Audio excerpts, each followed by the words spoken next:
السلام علیکم محترم سامعین، آج کی اس ویڈیو میں ہم وحی کی اقسام بیان کریں گے۔ محترم سامعین، اگر آپ ہمارے چینل میں نئے آئے ہیں یا ابھی تک آپ نے ہمارے چینل کو سبسکرائب نہیں کیا تو برائے مہربانی آپ ہمارے چینل کو سبسکرائب کیجیے اور بیل آئیکن کو دبا دیجیے تاکہ ہر نئی ویڈیو اور نوٹیفیکیشنز آپ کو آسانی سے مل سکیں۔ تو چلیے شروع کرتے ہیں۔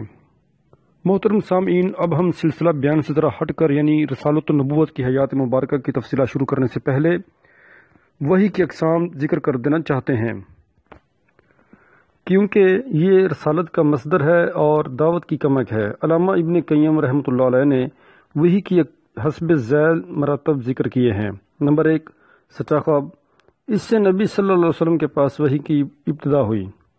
نمبر 2، فرشتہ آپ صلی اللہ علیہ وسلم کو دکھائی دیے بغیر آپ کے دل میں بات ڈال دیتا تھا۔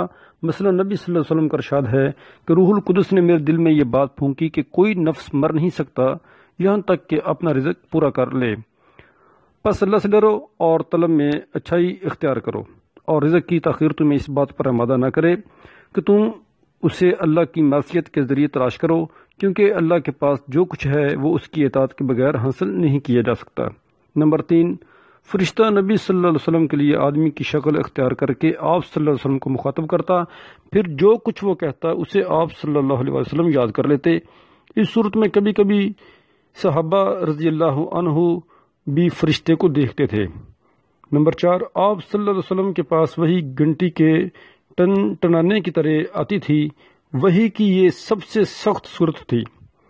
اس صورت میں فرشتہ آپ صلی اللہ علیہ وسلم سے ملتا تھا اور وحی آتی تھی تو سخت جاڑے کے زمانے میں بھی آپ صلی اللہ علیہ وسلم کی پیشانی سے پسینہ پھوٹ پڑتا تھا، اور آپ صلی اللہ علیہ وسلم اونٹنی پر سوار ہوتے تھے تو وہ زمین پر بیٹھ جاتی تھیں۔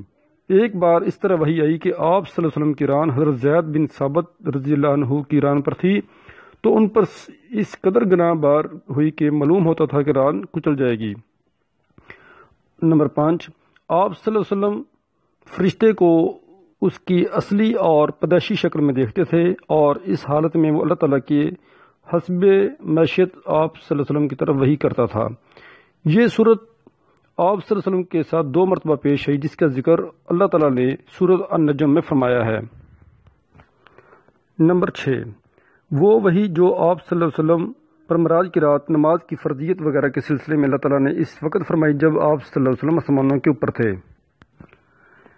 نمبر 7، فرشتے کے واسطے کے بغیر اللہ تعالیٰ کی آپ صلی اللہ علیہ وسلم سے حجاب میں رہ کر براہ راست گفتگو، جیسے اللہ تعالیٰ نے موسیٰ علیہ السلام سے گفتگو فرمائی تھی۔ وحی کی یہ صورت موسیٰ علیہ السلام کے لیے نص قرآنی سے قطعی طور پر ثابت ہے، لیکن نبی صلی اللہ علیہ وسلم کے لیے اس کا ثبوت قرآن کی بجائے معراج کی حدیث میں ہے۔ بعض لوگوں نے 8ویں شکل کا بھی اضافہ کیا ہے، یعنی اللہ تعالیٰ رو در رو بغیر حجاب کے گفتگو کرے، لیکن یہ ایسی صورت ہے جس کے بارے میں سلف سے لے کر خلف تک اختلاف چلا آ رہا ہے۔ محترم سامعین، یہ تھی آج کی ہماری ویڈیو، تو اگلی ویڈیو کے لیے انشاءاللہ ضرور حاضر ہوتے ہیں۔ اس وقت تک کے لیے اللہ حافظ۔